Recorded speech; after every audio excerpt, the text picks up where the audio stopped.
East coast railway Khordha road division retired welfare association पक्षर स्वेच्छाकृत रक्तदान शिविर खोर्धा रोड मुख्य चिकित्सा अनुष्ठित हो जाएगी।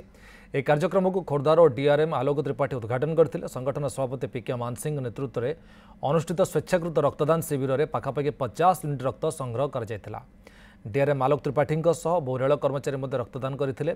खोर्धा रोड मुख्य चिकित्सा अधिकारी डॉक्टर सबिता शतपथी कार्यक्रम को सुपरिचालन करथिला बेले बहु डाक्तर और नर्स एथिरे सहयोग करथिले।